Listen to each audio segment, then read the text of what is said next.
Gracias. Muy bien, buenas noches con todos. Eh, Nos reunimos en esta oportunidad para dar inicio a la primera sesión ASPECIBE que corresponde a la macrorregión norte. Como lo dijo el doctor Laos, ya tenemos invitados de bastante renombre en la sesión. Gracias nuevamente a los doctores que están de panelistas, perdón, y a los doctores ponentes, como es el doctor Rómulo Carrasco y doctor El Arcari. En esta oportunidad nos hemos reunido para revisar la parte de actualización en cirugía de columna correspondiente al tema de espondilodicitis. Voy a presentar al doctor Rómulo Carrasco Otoya. Él es neurocirujano.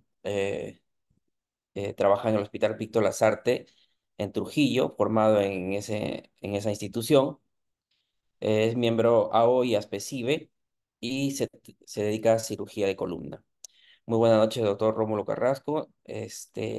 Tiene 30 minutos para Muchas. disertar su tema. Mm,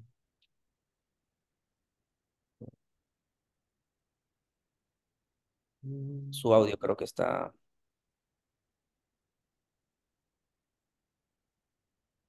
¿Se ve? Sí, está. Sí, se ve. Sí, Está sí, bien, sí se ve. se ve minimizado, Rómulo. Por favor, ponlo en presentación. Ah, un ratito. Vamos a ver acá.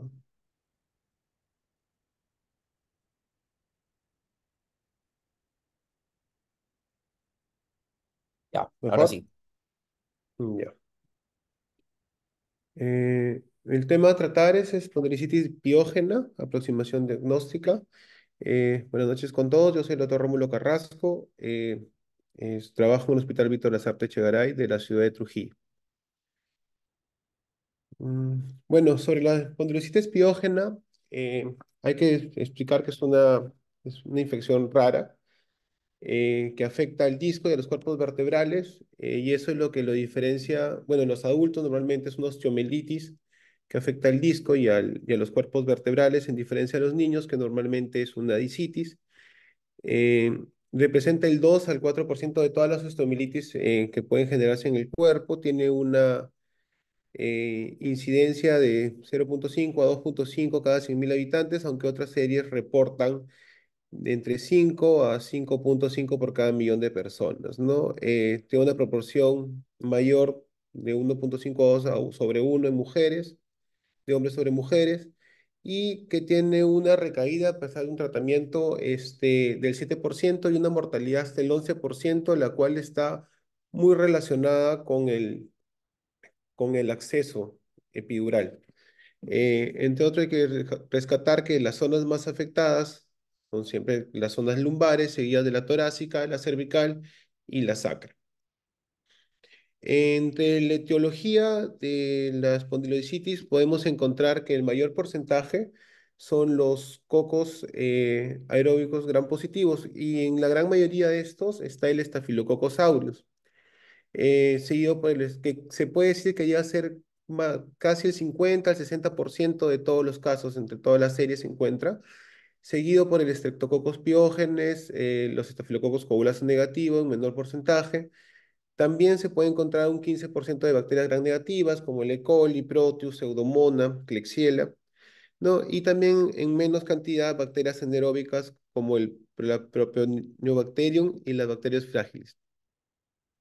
En el diagnóstico hay que tener en consideración varias cositas y lo más importante es la adecuada anamnesis, la adecuada historia clínica y un correcto examen físico, ¿no? Que nos pueden guiar o hacer presumir que estemos ante una infección no de la columna vertebral. También tenemos que tener en cuenta marcadores serológicos como la PCR, PCR, BCG y recuento de glóbulos blancos, tener en cuenta estudios de imágenes, la resonancia magnética, hemocultivos y biopsias, que ya hablaremos poco a poco.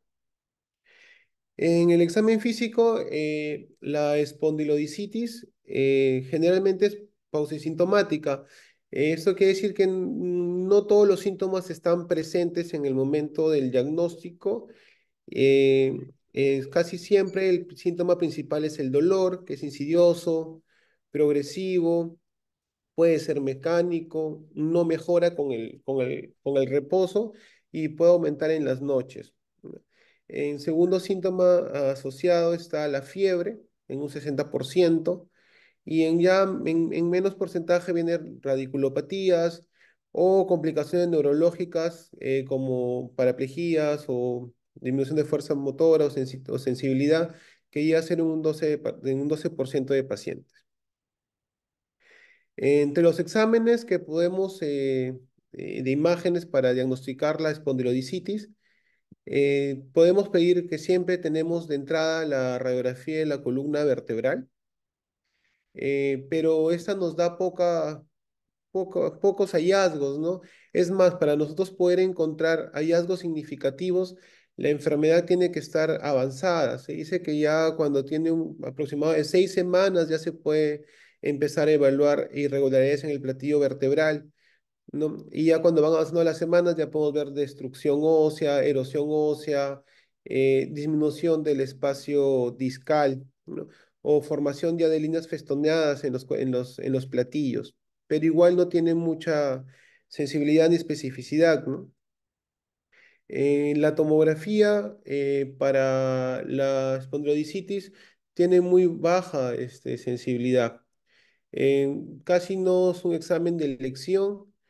Mayormente lo utilizamos ya cuando ya está diagnosticada para ver si es que necesita una cirugía para la planificación quirúrgica, pero sí es importante cuando nosotros vamos a tomar una biopsia, ayuda bastante o aumenta bastante la sensibilidad y la especificidad de la biopsia cuando es guiada por la tomografía, ¿no?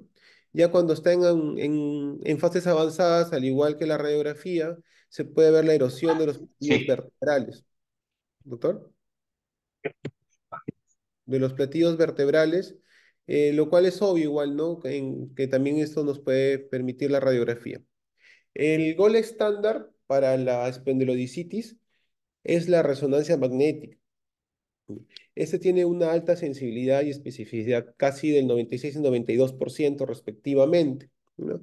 En la resonancia magnética nosotros vamos a poder ver disminución de la intensidad en las imágenes ponderadas en T1, ¿no? De los cuerpos vertebrales y del disco. Y cuando estamos ante las imágenes en T2, vamos a ver una hiperintensidad en los cuerpos vertebrales y en el disco, ¿no? Y al aplicar contraste en gadolinio en las imágenes T1, vamos a ver una mejora en los cuerpos vertebrales, se va a delimitar el disco y estas imágenes pues son patognomónicas ya de una espondilodicitis, pero que también a veces para encontrar todos estos hallazgos, también la enfermedad tiene que tener un grado avanzado, ¿no? Al inicio muchas veces, cuando no hay mucha experiencia en la espondilodicitis, se puede hasta tener una resonancia, puede a uno confundirlo con con una enfermedad degenerativa de la columna, ¿no? Y eso puede generar ahí un subdiagnóstico del paciente, ¿no? Aquí podemos ver una imagen, como les digo, en T1 se ve la hipodensidad, no, no, la hipointensidad de los cuerpos vertebrales, la diferencia en la T2 se ve la hiperintensidad, ¿no? Y cuando se aplica contraste, pues se ve el realce, ¿no? Se ve el realce de, del disco, se ve el realce de los cuerpos vertebrales. Eh, Para el diagnóstico de laboratorio es importante se consideran en todas las series tres cosas, tres parámetros, ¿no? Los glóbulos blancos, el recuento que tiene una baja sensibilidad de 35%, en algunas series puede llegar a ser un 42,6%. Mayor sensibilidad tiene la PCR y la BCG, no solamente para el diagnóstico, sino asociado también al seguimiento y monitorización del tratamiento. Los hemocultivos tienen baja sensibilidad. Hay que tener en consideración que los hemocultivos hay que hacerlos cuando hay bacteriemia, o sea, cuando el paciente está en estado febril, y hay que hacerlos cuando no está con tratamiento antibiótico. La biopsia percutánea, que puede ser guiada por tomografía, ¿no? O puede ser por fluoroscopía, tiene una precisión en algunas series de 70 y en otras ya hasta 100%, ¿no? Mientras la biopsia quirúrgica tiene una sensibilidad del 80%. Eh, este es un algoritmo del diagnóstico. Cuando hay una,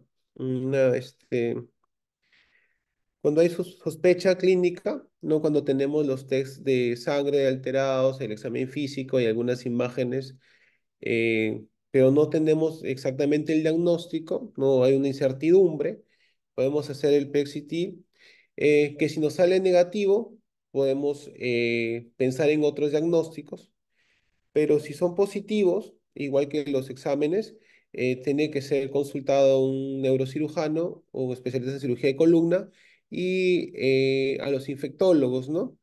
Y aquí importa mucho el estado del paciente. Si el paciente no tiene déficit neurológico, no hay, estabilidad vertebral y no hay sepsis, podemos ir a lo que sería la biopsia guiada por tomografía, ¿no? Se dice que se pueden hacer hasta 2 intentos de biopsia guiada por tomografía. Si esta biopsia sale negativa, se pasa a la biopsia quirúrgica. Si esta biopsia igual sale negativa, pero nosotros consideramos que es una alta posibilidad que sea una espondilodicitis, pasamos al tratamiento empírico antibiótico, ¿no? Pero si nosotros al hacer las biopsias identificamos el patógeno, vamos a darle tratamiento dirigido, ¿no? Con el antibiograma a este patógeno, lo cual sería diferente si encontramos a un paciente con un déficit neurológico o inestabilidad o deformidad o sepsis, ¿no? Acá sí tendríamos que ir a una cirugía, tomar muestras en el lecho quirúrgico y inmediatamente iniciar este, un tratamiento empírico, ¿no? Si las muestras igual salen negativas, seguimos con el tratamiento empírico y vamos a hacerle seguimiento. En los diagnósticos diferenciales hay que tener en cuenta clínicamente procesos inflamatorios como pielonefritis, apendicitis, accesos abdominales.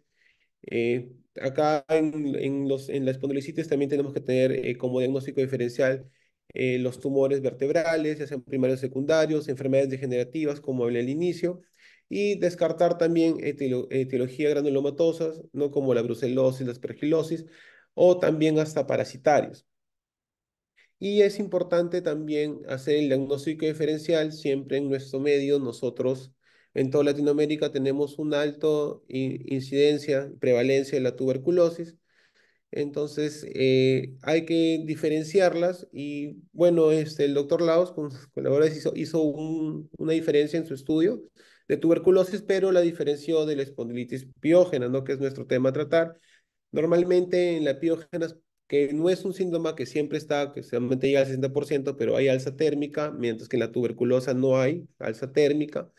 En la espondilitis piógena casi siempre el PCR y el BCG está elevado, mientras que en la tuberculosis está moderadamente elevada, ¿no? En la piógena siempre o casi siempre está afectado el disco, en la tuberculosis por lo menos al inicio no, tiene que ser en fases avanzadas, ¿no? Normalmente en la espondilocitis hay menos una o dos vértebras afectadas, en la tuberculosis hay muchas más. La zona donde aparece normalmente en la piógena es lumbar, mientras en la tuberculosis es torácica. El inicio de síntomas y diagnósticos siempre hay un retraso mayor en la tuberculosa, ¿no? Se dice que la disitis piógena es de 6 meses aproximadamente, mientras la tuberculosis casi lleva un año. Y lo importante de nuevo es resaltar la resonancia magnética como un examen que es el gold estándar para diagnosticar la espondilodicitis, en donde en la espondilodicitis vemos que en el cuerpo hay un realce difuso, mediante que en los cuerpos vertebrales de la tuberculosis, como hay accesos intraóseos, es más heterogéneo, ¿no? Y los accesos paraespinales en la espondilocitis piógena tienen una pared gruesa, ¿no? Mediante que en la tuberculosis está bien definida, ¿no? Y tiene una pared delgada. Para poder unificar más o menos los criterios para tratar la espondilodicitis, Pola hizo su clasificación en el 2017, ¿no? Y incluyó criterios primarios y secundarios, ¿no? Los primarios eran la destrucción ósea, inestabilidad segmentaria, accesos epidurales y deterioro neurológico. Y como secundarios, incluyó compromisos de tejidos blandos y accesos intramusculares. Bueno, esta sería la clasificación de Pola según sus criterios primarios y secundarios. Los divide en tres tipos. Básicamente, el primer tipo es una espondilodicitis simple, se podría decir, ¿no? No hay destrucción ósea, no hay inestabilidad, no hay accesos, no hay lesiones neurológicas, ¿no? Que puede o no estar acompañado de accesos musculares, ¿no? Pero son criterios secundarios. Por eso esto está dentro del tipo A. En el tipo B ya sería una espondilocitis asociada a un problema de inestabilidad o no, ¿no? Eh, y el tipo C vendría a ser una espondilodicitis eh, ya con un acceso epidural y con compromiso neurológico. Bueno, estas son las imágenes en el estudio de Pola, en donde más o menos nos explica su clasificación, ¿no? En donde se ve una disitis, una lesión en el disco propiamente, y ya en la tipo B se veía lesiones en los cuerpos vertebrales, ¿no? En el tipo C ya se ve lesiones en tejidos adyacentes y en el tipo D ya se ve lesiones en los músculos, ¿no? Paraespinales. Esto lo dividen 4, 1 y 2, dependiendo si es unilateral o bilateral. En los tipos B, ya que se asocia inestabilidad, eh, habla ya en el tipo uno es la disitis, en el tipo 2 es la disitis ya con compromiso paravertebral, y en el tipo C, o sea, 2C ya está hablando, o B2, perdón, B3, perdón, está hablando de ya un grado de cifosis. Un grado de cifosis lo clasifica cifosis mayor o menor a 25 grados y para darle tratamiento de estabilización. Y en el tipo C ya estamos hablando de los accesos epidurales y el compromiso neurológico. También el doctor Bazán hizo una clasificación morfológica del acceso epidural, en la cual él utiliza 5 parámetros. eh, la región que habla del límite, desde dónde abarca el acceso, ¿no? Si abarca solamente el área del disco, una vértebra o más vértebras, supongamos de T10 a T12, un ejemplo. La ubicación del acceso, si es que el acceso está anterior o posterior a la dura madre. Compromiso, o sea, se afecta a las meninges si solamente está en contacto, si comprime o si desplaza o si comprime. Asociación en la cual habla de si está infectado el disco, la vértebra, ¿no? O sea, asociado a qué, o el disco y la vértebra en conjunto. Y perivertebral, en donde cual habla del acceso perivertebral, si es anterior, lateral o posterior, ¿no? En el objetivo del tratamiento, el tratamiento tiene el pilar principal es erradicar la infección y prevenir la sepsis y sobre todo prevenir el daño neurológico y la inestabilidad, ¿no? O sea, preservar o establecer la estabilidad, disminuir el dolor o aliviarlo por completo, prevenir los déficits neurológicos y sobre todo promover la fusión ósea. Entonces, basado en la clasificación de Pola también hace su esquema de tratamiento. Basados en esto, el tipo A, que es una espondilodicitis sin necesidad sin inestabilidad, da un tratamiento de ortopédico de inmovilización y podría ser una estabilización percutánea, ¿no? En los tipos B, en donde ya había un porcentaje de inestabilidad, también el B1 y el B2, puede tratarlos con ortesis, ¿no? Inmovilización, o también con estabilización percutánea. Pero ya el tipo B3 y el tipo C ya habla de un tratamiento más agresivo, ¿no? Cirugías abiertas, descompresiones, debridamientos, ¿no? Y posterior estabilización. En el tratamiento conservador, lo principal es establecer el diagnóstico microbiológico preciso. Para eso se utilizan pues el hemocultivo, se utiliza las biopsias percutáneas, ¿no? Guiadas por fluoroscopía, por tomografía, y por último la biopsia abierta, ¿no? Tratamos de aislar el patógeno y así al hacer el antibiograma darle el antibiótico apropiado. Pero como las diferentes series nos dicen, no siempre llegamos a aislar el patógeno. ¿No? Entonces, muchas veces tenemos que dar un tratamiento empírico. La inmovilización de la columna es importante. En algunas series hablan de 6 semanas, en otras de 8 y otras hasta 12 semanas, ¿no? El seguimiento de los pacientes debe ser cuidadoso, se debe hacer con el examen físico, las evidencias radiográficas, ¿no? Y sobre todo evaluar el estado neurológico del paciente. Las directrices nos recomiendan que el tratamiento no debe ser menor a 6 semanas endovenoso. Se debe extender, en algunas series extienden el tratamiento hasta 12 semanas, sobre todo en estafilococos meticilin resistentes, en bacilos gram negativos o en pacientes con patologías asociadas, ¿no? Pueden extenderlo 8, 10 o hasta 12 semanas, dependiendo del patógeno y también dependiendo de las características del paciente, ¿no?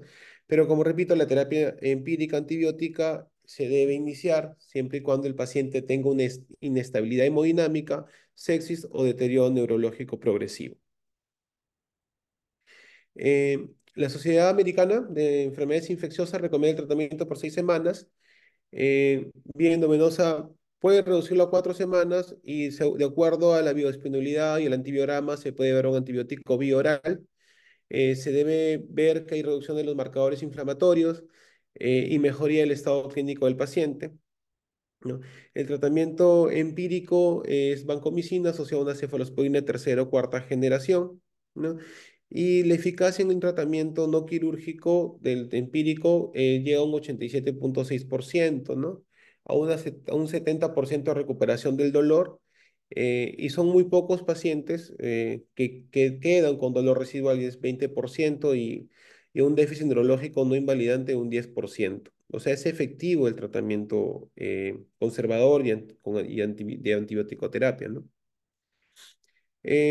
Podemos tener algunos patógenos de acuerdo a la historia clínica del paciente o a comorbilidades que haya tenido, como si es infección de piel, como Staphylococcus, no infecciones urinarias, Pseudomonas, tracto geniturario, Escherichia coli, respiratorias, estreptococo, ¿no? Hay que tener siempre en cuenta las endocarditis, ¿no? Agudo, subagudo, el Staphylococcus aureus, ¿no?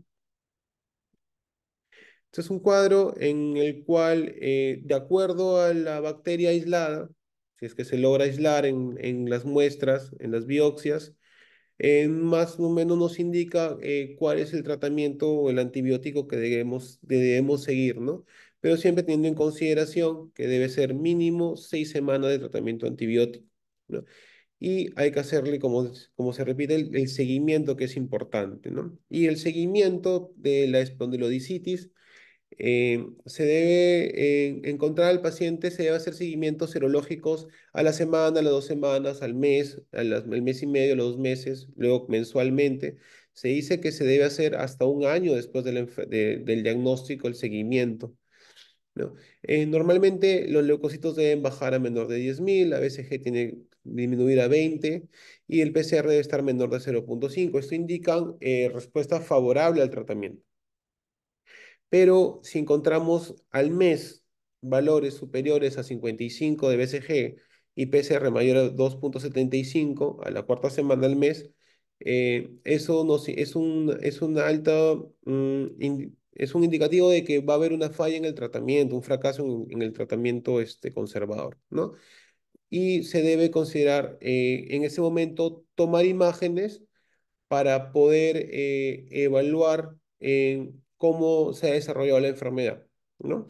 Si es que estos no son favorables, se pide imagen. Normalmente cuando los marcadores serológicos y el examen clínico, o sea, el paciente responde favorablemente, disminuyen los síntomas, no es necesario tomar imágenes control. ya que los cambios imagenológicos no son o sea, no son tan notorios como los marcadores serológicos. Y pensamos en un tratamiento quirúrgico cuando hay falta de respuesta a la terapia conservadora o cuando ha iniciado un déficit neurológico progresivo significativo, cuando se evidencian accesos paraespinales grandes, ¿no? O la enfermedad ha destruido gran parte de los cuerpos vertebrales y hay una cifosis marcada, o aumenta la deformidad y hay un dolor incapacitante, ¿no? Las complicaciones propias de la espondilodicitis son el acceso faríngeo o mediastinitis, el acceso epidural, que ya lo conversamos, la pérdida de lordosis, el colapso vertebral con su consiguiente inestabilidad vertebral, el deterioro neurológico. Puede haber una parálisis irreversible entre 4 y 22% de pacientes con acceso epidural y puede llegar a una mortalidad del 20%. Entonces, en conclusiones, la espondilodicitis, el diagnóstico temprano eleva el éxito del tratamiento conservador, ¿no? Hay que hacer todo lo posible para aislar el germen causal de la enfermedad, evitar iniciar un tratamiento antibiótico empírico si es que el paciente está estable para poder tomar las muestras de hemocultivo y de biopsia, ¿no? Si vamos a ir a un tratamiento específico o un tratamiento empírico, no debe ser menor de 6 semanas. Y el tratamiento quirúrgico, si es que lo necesitara, debe ser de dehibridación, si es que hay un deterioro neurológico agudo y asociado en ese momento o en un segundo momento a una estabilización. Esa es la referencia bibliográfica. Gracias. Muy bien. Muchas gracias, doctor Carrasco, por su intervención. Bueno, vamos a hacer algunos comentarios mientras cumplimos la agenda. Doctor Pedro Bazán, veo que ha levantado la mano, desea comentar algo al respecto. Después vamos a ver el desarrollo de algunas preguntas que también están en el chat. Sí, en primer lugar, felicitar, agradecer la invitación como siempre, como miembro de SPECIBE, eh, estoy honrado en que me inviten y en la consideración que me tienen en cada actividad que tengo. Eh, Agradecer a Rómulo por su excelente eh, charla, por su excelente actualización y por visibilizar nuestra clasificación morfológica que estamos realizando la tercera fase, que la tercera fase es relacionar estos parámetros morfológicos con la clínica y están invitados es un estudio multicéntrico retrospectivo, están todos invitados a participar. Eh, Algunos comentarios. Pola ha sido una clasificación que ha sido bastante criticada y habla de estabilidad, pero no da parámetros de estabilidad. Y por eso eh, estamos viendo, estamos usando en realidad eh, el CIS y el TISIS, de acuerdo a que sea una infección piógena o tuberculosa, ¿no? Que son dos scores que nacieron desde el CINS, el score que se utilizaba para la estabilidad de metástasis, ¿verdad? Que les recomiendo utilizarlo porque ahí nos da parámetros reales de por una infección cuál es la columna estable, potencialmente inestable y cuál es la inestable realmente. Y hoy estamos eh, tratando de validar, que es algo que no tenemos en cuenta muchas veces y que les sugiero que lo podamos tener presente. Estamos tratando de validar un score publicado fin del año 2022 un score que es el MSI 20, en donde le da una predicción de mortalidad en el tratamiento de las infecciones, en donde toma distintos parámetros, ¿verdad? Pero es una herramienta útil para decidir cuándo operar y cuándo no operar pacientes. Y los autores lo que hicieron fue evaluar pacientes que no habían operado y ver el porcentaje de mortalidad. Evaluaron pacientes que habían sido operados y vieron cuál fue el porcentaje de mortalidad y trataron de analizar eh, distintas variables que estaban en común con aquellos pacientes que habían fallecido. Y me parece útil que empecemos a analizar caso por caso para darle un tratamiento más seguro a nuestros pacientes y hacer un tratamiento más efectivo, ¿verdad? Eh, Luego, otro trabajo reciente es tratar de evaluar la imagen de resonancia y los parámetros clínicos para, antes de tener el cultivo, ¿eh? Eh, tratar de diferenciar entre una infección primaria y una tuberculosa, por ejemplo. ¿Eh? Son tres ejes de investigación que estamos teniendo en mi equipo con respecto a infecciones que eh, prontamente vamos a tener algún resultado y como siempre invito a los presentes a sumarse. Eh, Creo que nada más por el momento, Ramiro. Gracias. Muy bien, gracias, gracias, doctor. Bueno, muy interesante su participación, doctor. Y quería preguntarle al doctor Carrasco con respecto a las intervenciones que tenemos acá en el chat. Hay una muy buena pregunta del doctor Urquizo. Dice, si es que tenemos un hemocultivo positivo, ¿sería necesaria la biopsia? Y para El, unas... Sí, adelante, adelante. el hemocultivo es inicial. O sea, lo que pasa en todo lo que he revisado, cuando el hemocultivo sale positivo, y hay la historia clínica de alguna área afectada, ¿no? O sea, de alguna infección urinaria o por un catéter o que sale positivo, se considera que esa es la bacteria que está causando la disitis y se inicia tratamiento, de acuerdo a eso. Muy bien. Y con respecto, y si tenemos una segunda biopsia, se realizaría perdón, si para una biopsia, lo ideal que recomiendas es una biopsia guiada o una biopsia abierta. Ya, el protocolo es hemocultivo uno, hemocultivo 2. Si los dos salen negativos, biopsia uno, biopsia 2. Si los dos salen negativos, vas a biopsia abierta. Biopsia abierta. Ok, en tu servicio, en tu práctica, ¿cuál es la que prefieres o cuál es la que se te acopla más a tus pacientes? Porque eso realmente es importante, ¿no? Y otra cosa que quería agregar es, como toda patología, necesitamos siempre algún equipo médico que nos ayude, ¿no? No solamente nosotros como cirujanos.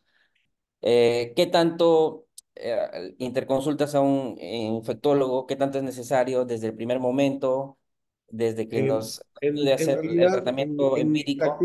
en mi práctica clínica, en mi práctica como neurocirujano, he tenido 10 casos de espondilodicitis durante estos años.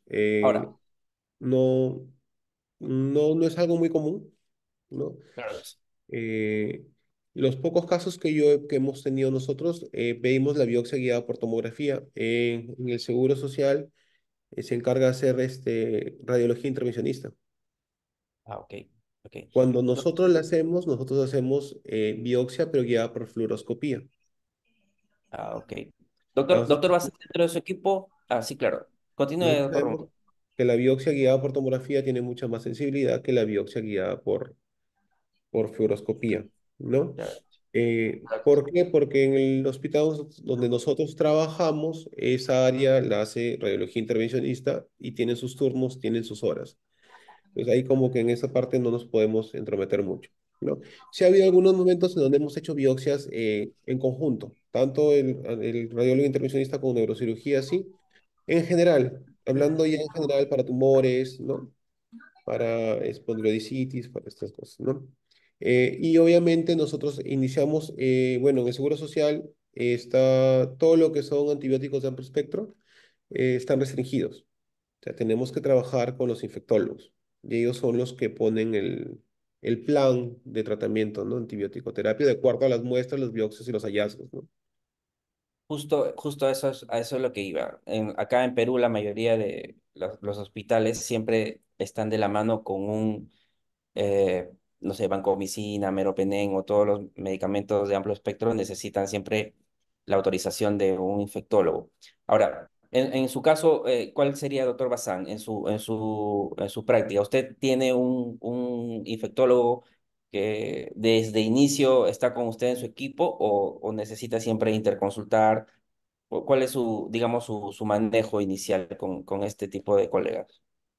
Si no, nosotros en mi país siempre se trabaja en equipo en esta patología y con una filosofía de que la espondilicitis, para hacer un tratamiento efectivo, tenemos que hacer un diagnóstico, un alto índice de sospecha, dado que la mayoría de los pacientes de espondilicitis no tienen fiebre y lo que predomina es el dolor y no tienen leucocitosis.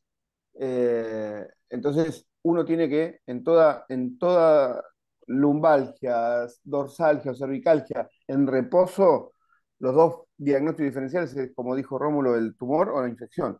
Eh, Nosotros realizamos en el Hospital Público, en el Hospital San Martín, la biopsia por punción en tomografía, la hacemos nosotros. En la parte privada no, pero también tratamos de hacerlo, que el especialista de diagnóstico por imagen la haga en, en tomografía. Es más, tienen más índice de positividad. Luego, mm, el tratamiento se comienza empírico, sí, pero rápidamente con el cultivo positivo se hace específico. Había una pregunta, si el neumocultivo es positivo, si es necesario la biopsia, y se discute con el infectólogo. La verdad que el 50% de los pacientes con espondilocitis el neumocultivo es negativo. Si tenemos Ujú. uno positivo, empezamos con el tratamiento. Tenemos un 11% en nuestra experiencia de cultivos negativos, que hacen que repitamos la biopsia por punción y ante la segunda, como dijo Rómulo, el tratamiento, la biopsia quirúrgica. Eh, en cuanto a un tema importante que dijo Rómulo, que lamentablemente los médicos clínicos y los infectólogos todavía no han tenido, no lo tienen presente, es que no se controlan con imágenes. Un año después de haber curado, eh, de no tener, mejor dicho, signos de infección clínica ni de laboratorio, y un año después de haber suspendido el tratamiento antibiótico, la resonancia sigue siendo positiva. Entonces, no debemos hacer controles con resonancia, salvo que el cuadro clínico haya cambiado. Un paciente que no teníamos déficit neurológico y lo tiene, o un paciente que cambió su cuadro clínico. Si no, no debemos hacer resonancias de control. Eso es algo importante, un Doctor, tema que Rómulo lo dijo así al pasar, pero que lo tenemos que tener en cuenta. Sí,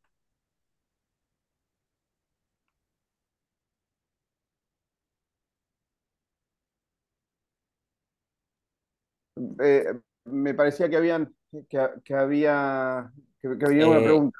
ya para Eh, terminar sí, esta parte intermedia, sí, hay una pregunta, doctor, en el chat que le han realizado directamente a usted.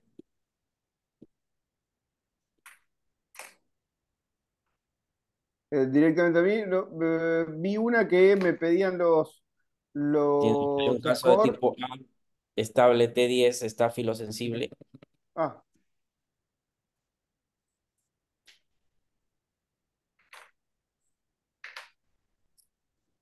y hay una más.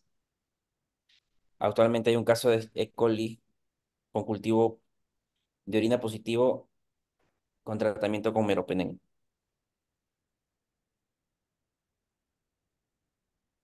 Claro, es justamente es No, lo que estamos discutiendo, ¿no? Cuando tenemos, claro. Sí, sí, una pregunta de Sergio Melinsky. Tengo un caso tipo A, estable con T10.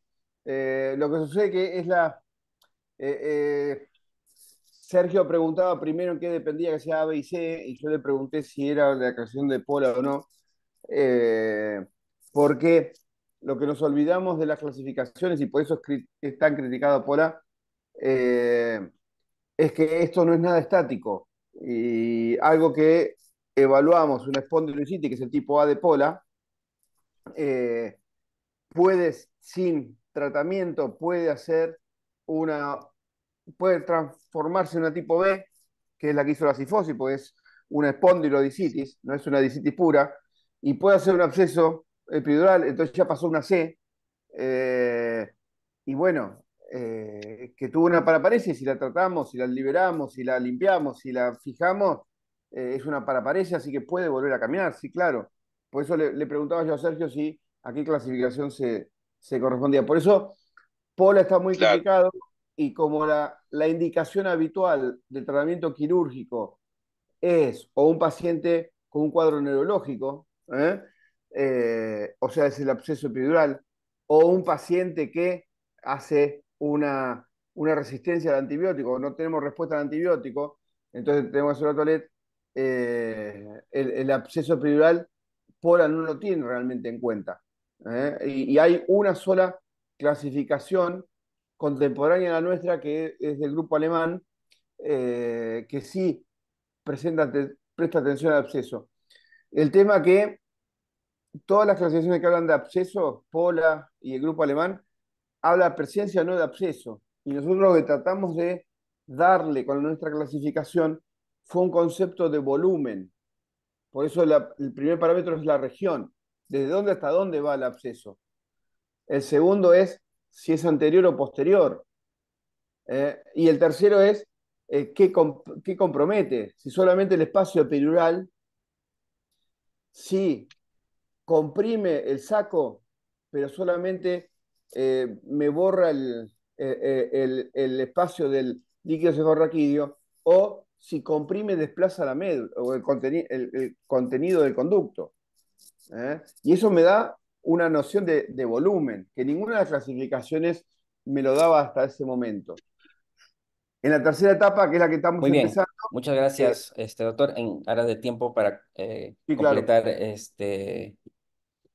gracias, agenda. Vamos, gracias por Pedro. favor, doctor Rómulo, dejar de compartir. Voy a presentar al doctor Cari. Bueno, muchos ya lo conocemos, al doctor Cari, el neurocirujano, especialista en cirugía de columna vertebral, quien nos va a apoyar.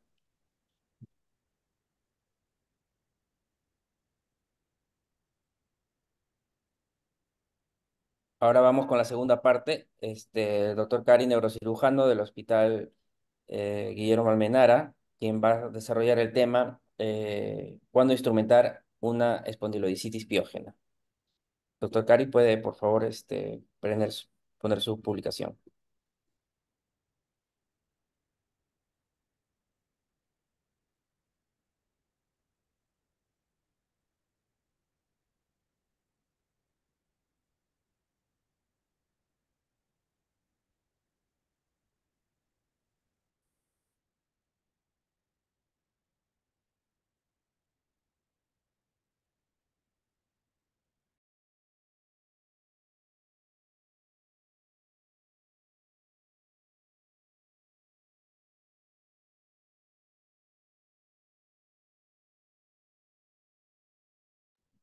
Está sin audio, doctor Cari.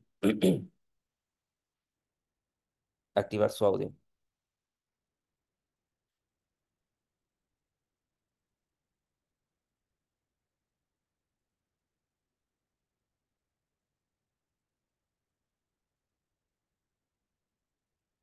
Hay que entrar, puede volver a salir y nuevamente entrar.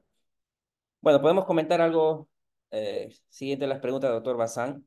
Este, bueno, estos temas de las clasificaciones a veces varía pues con el tiempo, ¿no? Sin embargo, lo ideal es que nos orienten también a algún tipo de tratamiento, ¿no?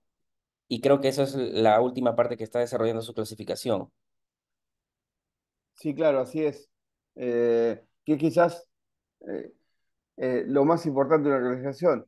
Eh, eh, hay un, siempre tenemos en las charlas de clasificaciones un mensaje de Ernesto Bersucchi, que todos lo conocen, en donde dice que una clasificación no tiene que hacer hablar todo el mismo idioma, o una clasificación nos tiene que enseñar realmente el cuadro que presenta el paciente y por último dar pautas terapéuticas. Nosotros tratamos de ver patrones morfológicos, después tratamos de evaluar la reproductividad, tomando residentes de ortopedia, neurocirugía, cirujanos espinales y especialistas de diagnóstico por imágenes. Y bueno, ahora estamos en la parte más difícil, que es llevar esa clasificación morfológica a a la práctica. ¿Mm? Vamos a ver si resulta.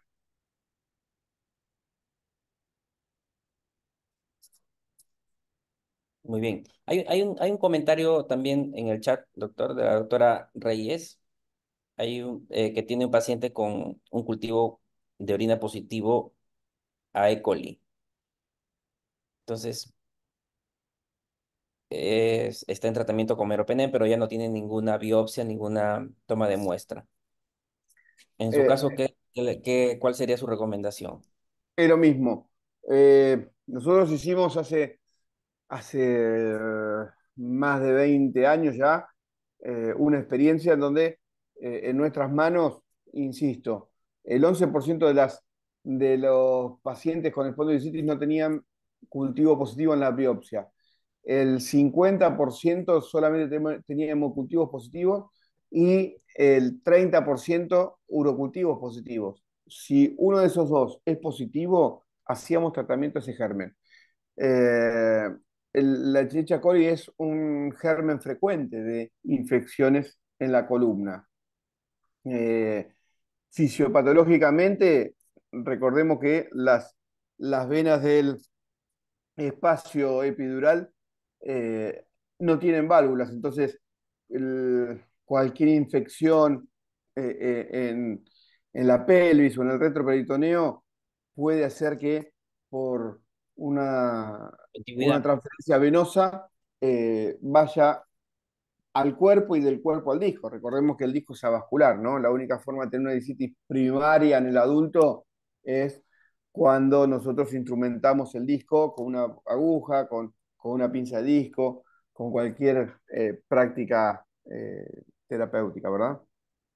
Pero Ahora, hacemos tratamiento del germen que tenemos y evaluamos rápidamente la eritrosegmentación y la proteína C reactiva, a ver la respuesta que tenemos y la parte clínica, obviamente. Si tenemos buena respuesta, seguimos con ese tratamiento y si no, bueno, habrá que rever la sensibilidad y lo positivo del cultivo.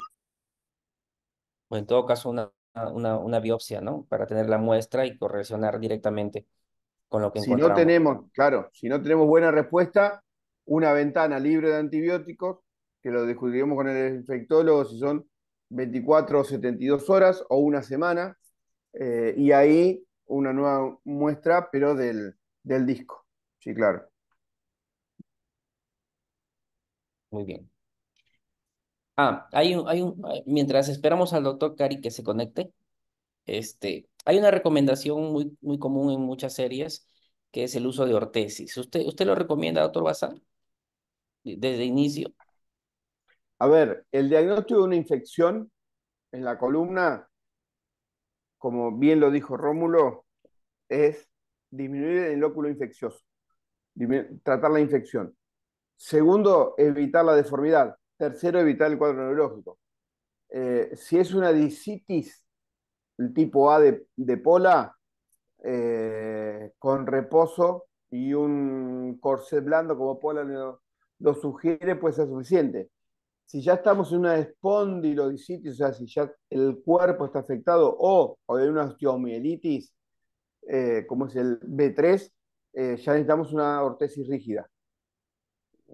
para evitar la deformidad y disminuir. Por eso sugiero que, y ahí lo compartí, que utilicen el CIS si son gérmenes comunes o el TIS si es una tuberculosis. En los dos, uno de los parámetros que utilizan para evaluar la estabilidad es el compromiso óseo y la cifosis. El TIS, que es el de la tuberculosis, es engorroso sacar el porcentaje de compromiso del cuerpo tomando la cifosis, pero nos da una noción de la estabilidad vertebral que es muy importante. Ahí se conectó Cari. Muy bien. Adelante, doctor Karim. Buenas noches. Voy a...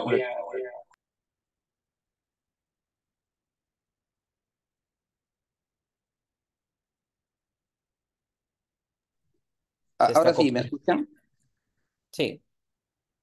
Ya, lo que pasa es que no sé, la computadora no sé por qué no se conecta. Lo voy a hacer a través de mi celular, pero la presentación la hago acá en la computadora. ¿Está bien? Adelante, adelante, doctor. Lo vemos. Fuerte y Ya. claro. Lo que pasa, Cari, en uno de los dos pon mute, o en tu celular o en la computadora, mutea Sí, el micrófono porque escuchamos seco, si no. sí, doctor, muchas gracias, más bien. Disculpe a la audiencia por esta incomodidad en cuanto al internet, o no sé, una falla de la máquina, creo. Pero bien, bueno, agradecer y de todas maneras siempre desearles este año 2024, creo que a todos nos vaya muy bien, que la parte académica como se está iniciando sea con fuerza como lo estamos haciendo hasta ahora, ¿no?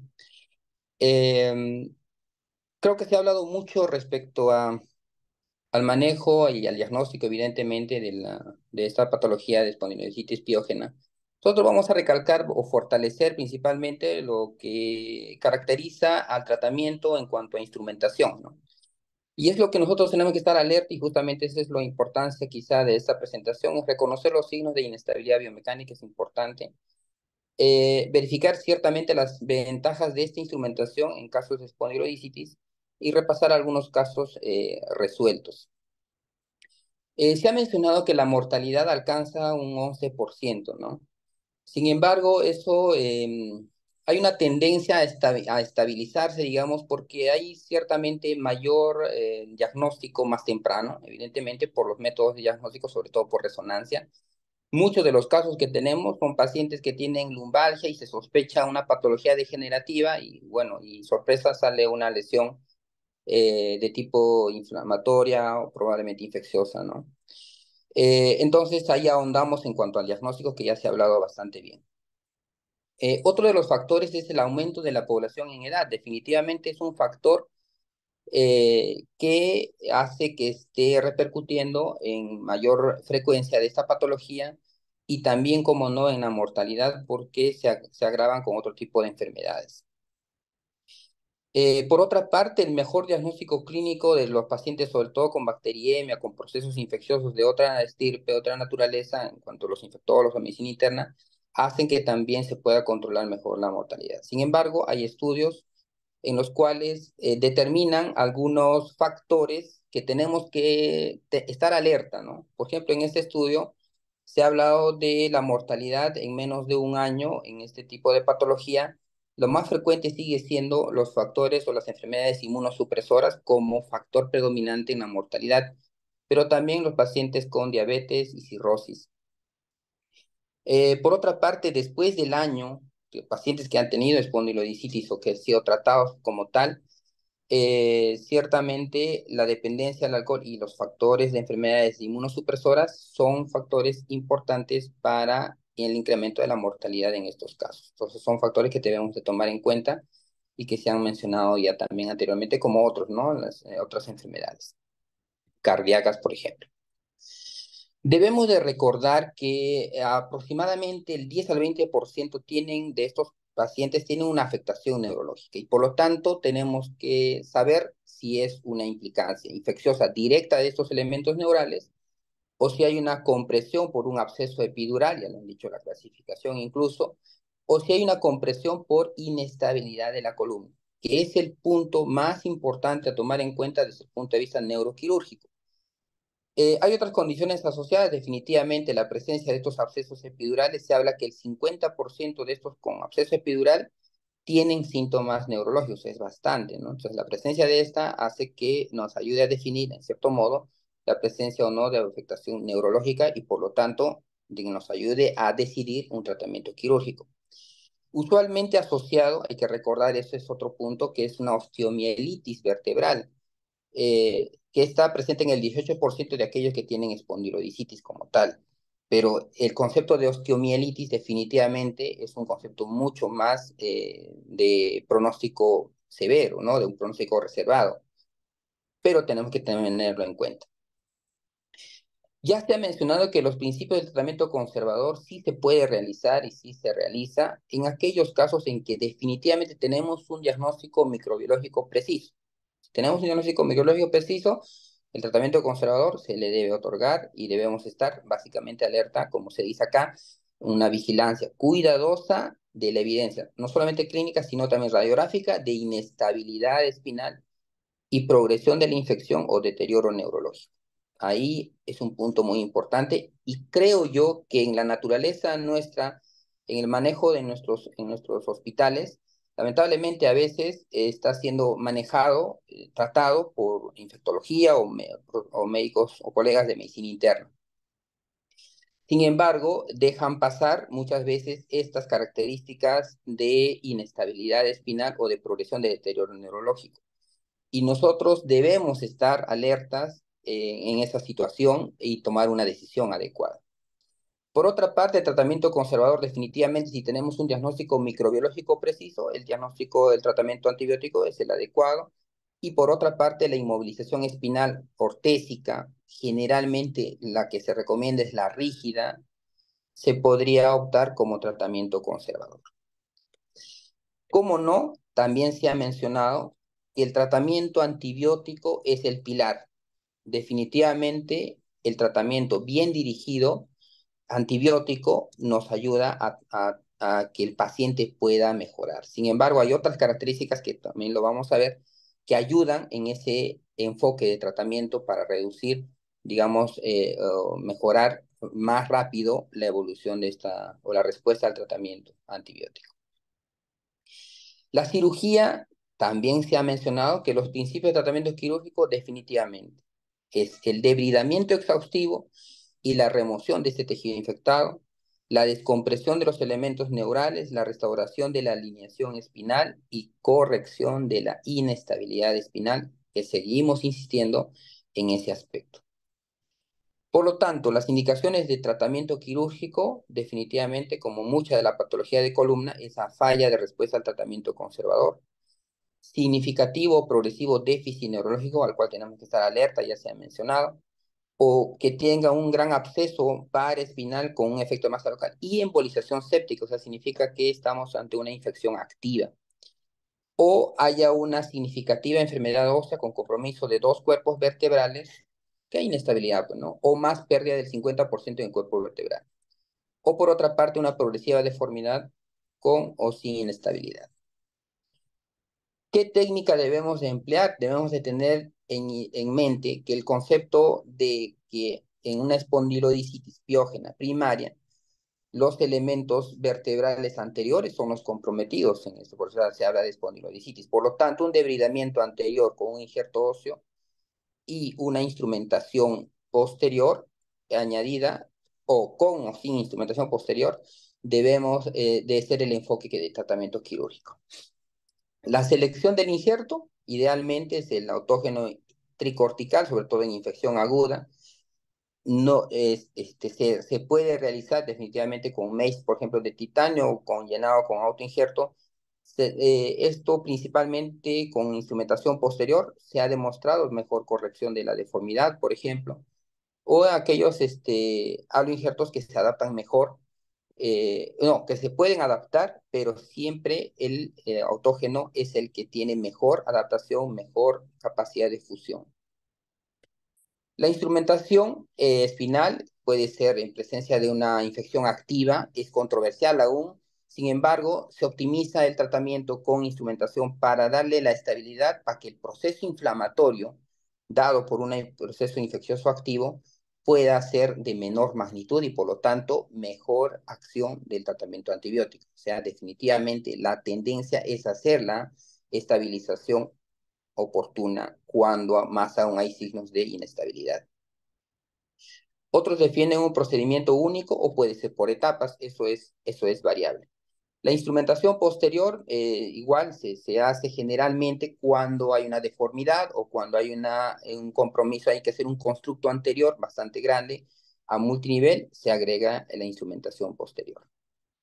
Por lo tanto, podemos decir que el tratamiento quirúrgico temprano, cuando tenemos un paciente con déficit neurológico o una infección activa con sepsis, es el indicado en estos casos y tenemos que estar alerta.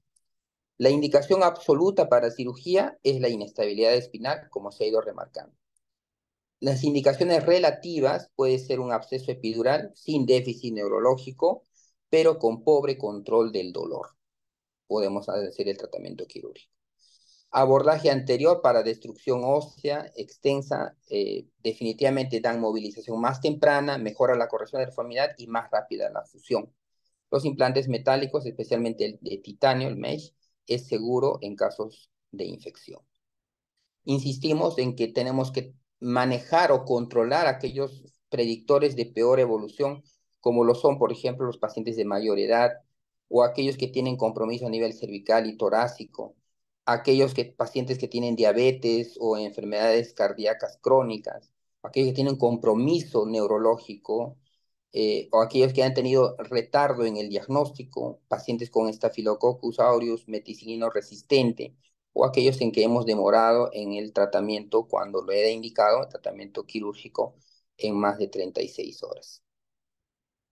Se ha mencionado también esta clasificación, estadiaje, digamos, de la sociedad alemana, que es el CIS, y nos permite a nosotros tener una valoración respecto a la estabilidad y no el manejo, por lo tanto, más fácil de la decisión del tratamiento quirúrgico. Está la localización, si es en las uniones, 3 puntos, si es en una columna móvil, como se dice ahí, es 3C6, es 2 puntos, si es semirrígida torácica, principalmente es 1 punto, y si es rígida sacra, ningún punto. Si hay un compromiso mayor del 50% del cuerpo vertebral, es 4 puntos. Si es menos del 50%, 2 puntos. Si hay el end plate comprometido, 1 punto. Si lo están intactos, 0 puntos. Si hay una alineación espinal alterada, una subluxación o una traslación, 4 puntos. Si hay una deformidad de novo, 2 puntos. Y si hay una alineación normal, 0 puntos. Dolor mecánico, si es que existe, 3 puntos. Si hay un dolor ocasional, pero no mecánico, 1 punto. Y si está libre de dolor, 0 puntos. Puntaje total, lesión estable, 0 a 4 puntos. 5 a 9, potencialmente inestable. Y 10 a 14 puntos es una lesión inestable. Por lo tanto, aunque lamentablemente no se toma en cuenta aún la parte neurológica, nosotros tenemos que estar alerta ante el compromiso de esta. Hay algunos estudios que, como en este caso, por ejemplo, hacen una correlación entre solamente hacer la fijación percutánea en este caso, y han comparado con el uso de corsé rígido. Definitivamente encontraron que no hubieron alguna diferencia significativa respecto al tiempo de curación, porque sabemos que la terapia antibiótica adecuada es el pilar en la respuesta al tratamiento. La instrumentación espinal percutánea sí se puede realizar, es factible, es eficaz para, sobre todo, prevenir la deformidad y el compromiso neurológico por espondilicitis piógena. Sin embargo, no complicada. En estos casos, la estabilización quirúrgica se asoció con una recuperación más rápida, menores puntuaciones de dolor y una mejor calidad de vida en comparación a los corsés rígidos, incluso hasta el mes y a los 3 meses. Salvo, lo único que habría que hacer mayor estudios es evidentemente los costos a largo plazo y la morbilidad agregada por una cirugía, aunque recordemos que esta es una cirugía percutánea de mínima invasión. Por otra parte, han hecho otros estudios en donde solamente se hace descompresión o descompresión con fusión. Y en estos sigue siendo sus conclusiones que los antibióticos apropiados son los indicados de pilar en el tratamiento, eso no hay duda.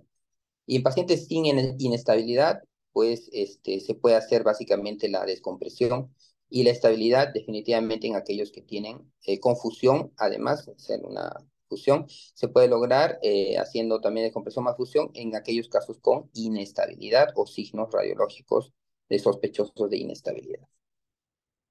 Algunos casos que les traigo y para hacer ya un correlato más de esta patología es que se trata de una mujer de 79 años que como vemos tiene varios antecedentes, uno importante que es la litotripsia percutánea y que tenía una nefrolitiasis con infecciones urinarias a repetición, colecistitis crónica, diverticulosis, entre otras enfermedades. No sé si se podemos fijar en el corte coronal de esta resonancia magnética y compromiso definitivamente del disco, pero también el riñón se ve dilatado con unos quistes probablemente de esta afectación de esta nefrolitiasis. Estos pacientes generalmente el factor común denominador respecto a la sintomatología, la verdad que es un dolor lumbar intenso y sobre todo en muchos de estos casos de tipo mecánico cuando ya hay un grado de inestabilidad. Por lo tanto, esta paciente tenía ese dolor lumbar alto, la parte justamente donde tenía la afectación, y ya había recibido, pensaron que se trataba solo de una infección urinaria complicada y lamentablemente no fue así. O sea, tuvo la infección, pero no era también, además de eso, se había agregado la infección de espondilodicitis. Esta paciente tenía un 10 de 10 de dolor, mejoraba solamente con el reposo a 4/10. No tenía déficit neurológico, pero sí tenía un dolor a la palpación en esa zona. Si vemos las imágenes del compromiso del disco de L1, L2, con un compromiso inflamatorio de la columna, perdón, de las vértebras de los cuerpos vertebrales adyacentes. Como vemos, también en la tomografía hay un compromiso del cuerpo vertebral.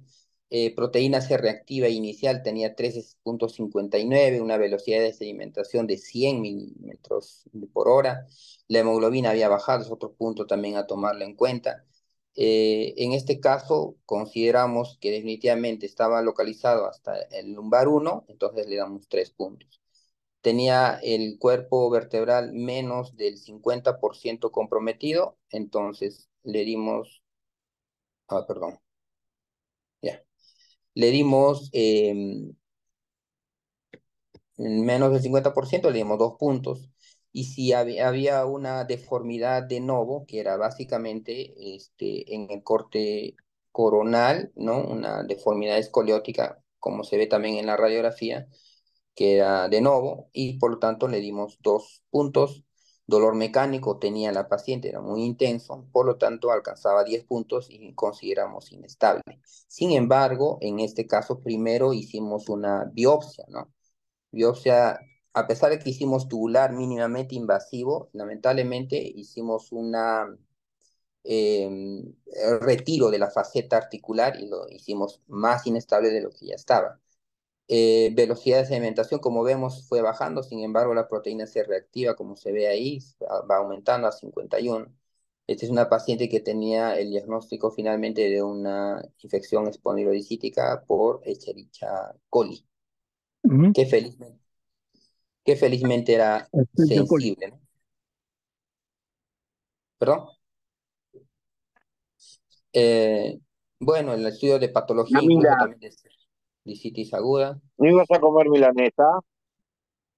Bien, entonces vemos en la tomografía, esta es la tomografía después de hacer la biopsia, que como dije, la faceta articular fue prácticamente retirada, no era nuestra intención, pero igual se retiró gran parte de esta faceta y es una lesión prácticamente inestable, o mejor dicho, se agregó a la inestabilidad mucho más de lo que estaba ya con los parámetros que se han definido, ¿no? Entonces le hicimos un debridamiento anterior y básicamente una fijación 2 niveles arriba, 2 niveles abajo, cual disculpe no tengo la imagen, pero la paciente fue bastante bien después de esta fijación, el tratamiento antibiótico adecuado, definitivamente los pacientes mejoran enormemente. Otro caso, una mujer de 77 años, eh, que tiene igual, y tu repetición, lumbalgia intensa e incapacitante, además de dolor irradiado hacia la región abdominal y hacia los flancos. Le hacen una resonancia justamente pensando que se trataba de un proceso degenerativo y como vemos es un proceso inflamatorio, discal y que afecta definitivamente el cuerpo vertebral de la lumbar 4. Hay un absceso epidural con compromiso de esta y también hay compromiso del cuerpo vertebral que se ha fracturado secundariamente y que está haciendo compresión hacia ese nivel. También hay una listesis L5S1 que felizmente no lo consideramos operar porque estaba fusionado espontáneamente. Y básicamente era el problema de este compromiso a nivel de lumbar 3. Entonces, como igual en la clasificación, en una columna entre L2 y L4, 2 puntos, lesión ósea, sí tenía un compromiso más del 50%, 4 puntos. Había una subluxación, traslación, 4 puntos. Había un dolor mecánico definitivamente y por lo tanto alcanzamos 13 puntos, definitivamente inestable. ¿Qué hicimos? Un abordaje por vía abordaje oblicuo o LIF, como se ve acá. Hicimos el retiro de esa colección epidural y gran parte del componente del cuerpo vertebral. Colocamos el mesh e hicimos una fijación percutánea posterior con aumentación o con cimentación en nivel de arriba y en nivel de abajo, básicamente, ¿no? Entonces, esta paciente con una buena estabilidad, sobre todo un eje bastante adecuado, conservado, y el tratamiento antibiótico, el cual recibió también, que fue un Escherichia coli, la paciente mejoró enormemente, ¿no? Los dolores son muy intensos en estos casos, los pacientes mejoran radicalmente. Otro caso, un paciente, perdón, varón de 65 años con una antecedente de diabetes y también fumador crónico, paciente que había bajado de peso rápidamente, se sospechó en básicamente una neoplasia, pero no fue así. Es un paciente con una dorsalgia intensa, incapacitante, un déficit neurológico, aparentemente hacía confundir, pues los pacientes a veces tienen debilidad hasta cierto punto por el dolor, sí, que es incapacitante.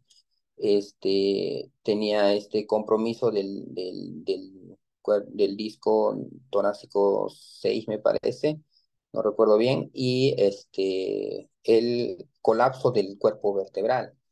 Entonces, por el dolor intenso, nosotros consideramos en su momento igual semirrígido T3, T10, un punto, el componente definitivamente tenía más del 50%, 4 puntos, una deformidad de novo, una cifosis escoliosis tenía 2 puntos, dolor mecánico intenso, 3 puntos, alcanzaba 10 puntos, consideramos inestable.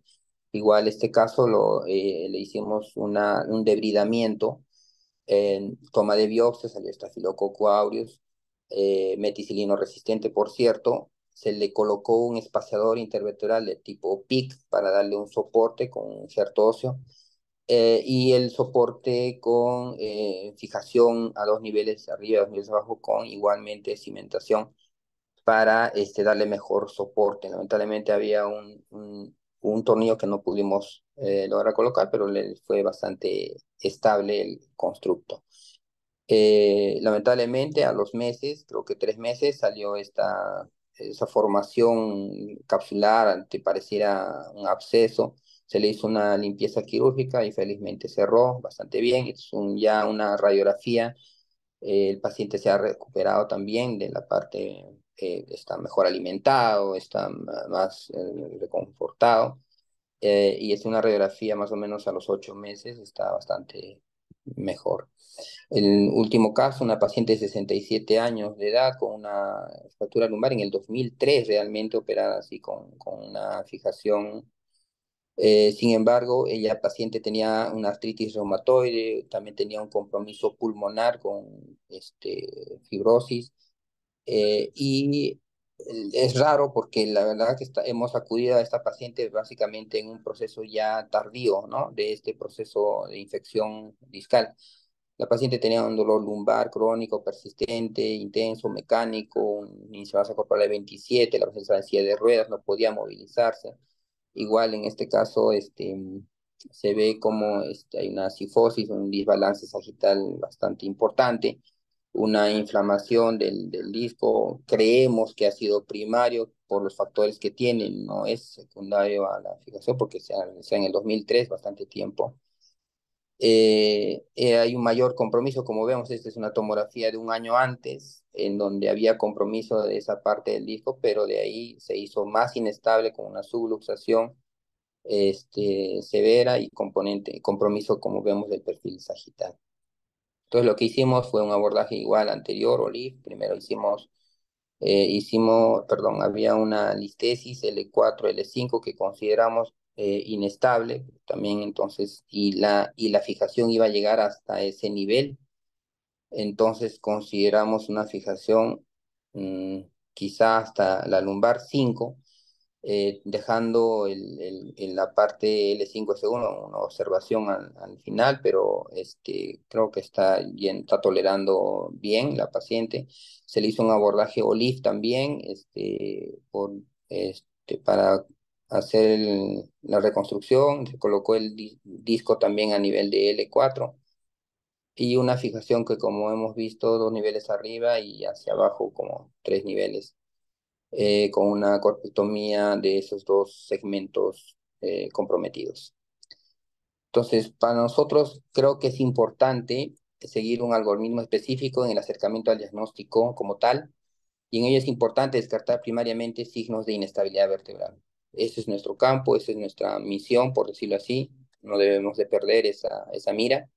El tratamiento antibiótico, sin duda, el específico, es la piedra angular en el tratamiento final de estos casos. Estar alerta a factores que contribuyan a la mala evolución y o respuesta al tratamiento antibiótico. Hay factores que se han definido. Y la estabilización es importante en mejorar la respuesta al proceso inflamatorio infeccioso. O sea, no solamente para darle la estabilidad, sino también muchas veces, como se ha demostrado en muchos estudios, que ayuda a que el tratamiento antibiótico sea más llevadero, uno, y dos, tenga mejor respuesta. Eso es lo que quería Muy bien. mencionarles. Muchas gracias por su atención. Muchas gracias, doctor Cari. Interesante su reflexión y muy buenos casos. Tenemos 10 minutos para algunos comentarios. Doctor Bazán, no sé si quiere comentar algo al respecto sobre la instrumentación y, bueno, sobre, ya el doctor ha desarrollado sobre el CIS, que es muy importante para ver la estabilidad biomecánica de la columna, que finalmente nos ayuda a mejorar el proceso tanto mecánico y el de fondo, que es el infeccioso, ¿no? Sí, claro. En primer lugar, bueno, felicitaciones por la excelente disertación. Basándonos en el CIS, todavía eh, no tengo el apoyo eh, en cuanto a los resultados eh, estadísticos, ¿verdad? Pero si el CIS me da estable y tengo un paciente con mucho dolor y principalmente una discitis, eh, creo que si tengo necesidad de hacer una biopsia porque el cultivo y el hemocultivo, como ya hemos hablado, me da negativo, trato de hacer una endoscopía discal para hacer una toma de muestra y lavado. Y eso nos ha dado buen resultado en cuanto a, el cultivo de germen y al atolén, ¿no? Si está potencialmente inestable, eh, los, como Carly nos mostró, los tornillos percutáneos son efectivos. Si tengo un absceso, ahí realizo una cirugía tubular. Si no tengo un gran, si es potencialmente inestable, ¿eh? O si es estable. Eh, y ya donde es inestable, obviamente, eh, prefiero quizás un abordaje convencional eh, eh, de una o de 2 vías, pero comparto mucho con lo que dijo Carlos. Muy Es bien. fundamental. Uno tiene que analizar caso por caso, pero si tiene la evidencia de un score que es útil, basarnos en eso. Y luego, siempre trabajar en equipo. Y si tenemos el problema que los clínicos o los infectólogos trabajan solo, bueno, nosotros tenemos que acercarnos y explicarles las consecuencias de dejar una infección que haga inestabilidad y empezar a trabajar en equipo. El problema de las infecciones es el biofilm que hacen los gérmenes y con el titanio lo hacen también. Por eso hoy día en nuestro país tenemos implantes con nanopartículas de plata que estarían más indicados en los procesos infecciosos. Sé que no están en todos los países y que el costo es mayor, pero bueno, es una alternativa que para evitar el biofilm y favorecer la estabilidad de la columna es útil. Justo da la pregunta, doctor Cari, sobre el uso de cemento y su relación con biofilm cuando realiza las aumentaciones y si es que ha tenido alguna experiencia con este tipo de instrumental con partículas de plata.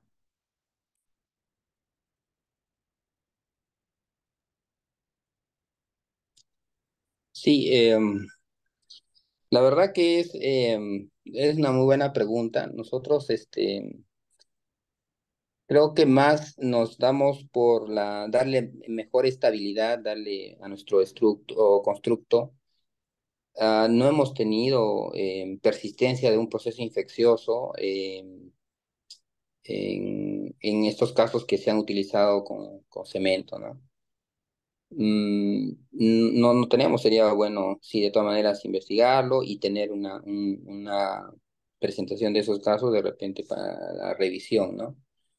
Pero hasta ahora no hemos tenido y hemos primado nuestro interés en darle mejor constructo y darle mayor soporte, ¿no? O mayor estabilidad al proceso de inestabilidad por el proceso infeccioso, ¿no? Lo otro es que no tengo experiencia en el manejo de implantes cubiertos con sales de plata. Sí se describe en la, en la literatura, no, pero no tengo experiencia al respecto. Y lo otro es así, la verdad que me parece que es en pacientes que han tenido una infección eh, postquirúrgica, ¿no? Y que se han tenido que retirar el material y que evidentemente después de cuánto tiempo se podría volver a instrumentar. Mm, no hemos tenido esa situación. Básicamente es cuando definitivamente lo requiere, tal vez, ¿no? Lo necesita el paciente y tengamos controlado el proceso infeccioso, ¿no? En mi opinión. No sé qué experiencia, de repente, el doctor Bazán, si nos puede aclarar, que creo que tiene mucha experiencia al respecto. Sí, creo que hoy día no tenemos la discusión con los infectólogos que teníamos hace 20 o 30 años, en donde si había una infección y había un elemento metálico, el infectólogo peleaba por el retiro del elemento metálico. Ujú. Hoy creo que por las charlas, por los atendidos interdisciplinarios, por el trabajo en equipo, creo que ellos entendieron que si el material está estable y eso conlleva la estabilidad espinal, es mejor que esté a que no esté con la infección. Eh, si si un paciente operado con una instrumentación, o sea, una infección secundaria del sitio quirúrgico, eh, hubiera que remover el instrumental, depende de la estabilidad de la función que cumple ese instrumental. Si no es, si es una instabilidad franca, y ahí retiro el material y lo reemplazo en un tiempo con tornillos y barras de nanopartícula de plata, con nanopartícula de plata. Si es una eh, posible inestabilidad, si es una pseudoartrosis infectada, lo que puedo hacer es retirar, hacer una toilette, retirar el implante, colocar espaciadores de cemento, como hacen los colegas en cadera o rodilla, con espaciar el cemento con antibiótico o dejar perlas con antibiótico durante 6, 8 semanas y luego reemplazar con material con un baño de nanopartícula de plata. ¿Mm? Eh, el biofilm en el titanio es importante y se discute mucho la aumentación con cemento si hay una infección. ¿Eh? Eh, Todavía no hay una contraindicación absoluta, pero es un tema eh, con largo plazo. La interfase hueso-cemento puede ser que se acantone ahí los gérmenes, hacer un biofilm, como preguntaba, creo que era Alfredo Godoy, un argentino que está ahora en Barcelona. Eh, es un tema a tener en cuenta. Muy bien. Y Muchísimas gracias. en caso de inestabilidad de osteoporosis, pregunta Erika Reyes, y el paciente tiene un serio problema. Eh, Ahí tenemos que hacer lo que hace Carly, seguramente arriesgarnos a una aumentación y a una instrumentación larga, o directamente una instrumentación larga. Hay algo a tener en cuenta hoy, ¿m? Que está en evaluación, pero el teriparatide, el homólogo de la paratormona que se utiliza para el tratamiento de osteoporosis, ¿sí? Eh, hay trabajos de unos coreanos que han demostrado que en las osteomielitis el teriparatide que forma hueso eh, haría un hueso libre de infección, ¿sí? Entonces favorecería el tratamiento antibiótico también. No así aquellos pacientes con osteoporosis tratados con denosumab, en donde estaría contraindicado el uso de denosumab en las osteomielitis, porque como el denosumab lo que hace es inhibir el osteoclasto, eh, prolongaría y facilitaría esa osteomielitis. Muy bien. ¿Eh? Entonces, para lo que dice Erika, es una buena opción, una fijación larga con teriparatide.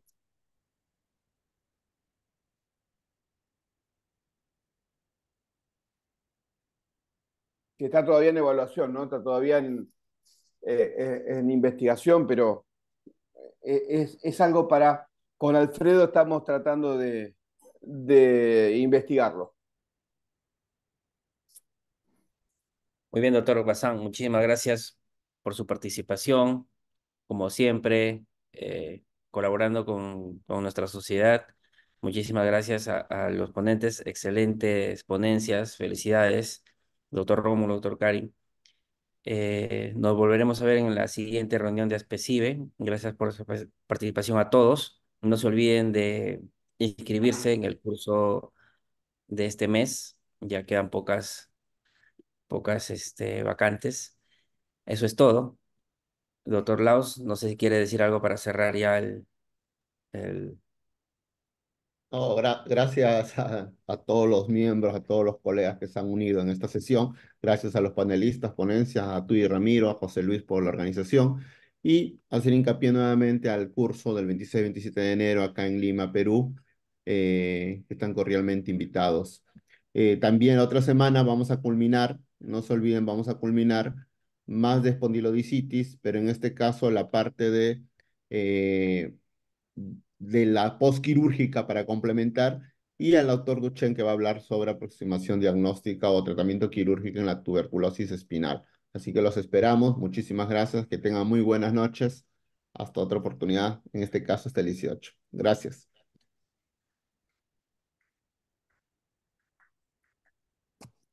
Hasta la próxima, gracias.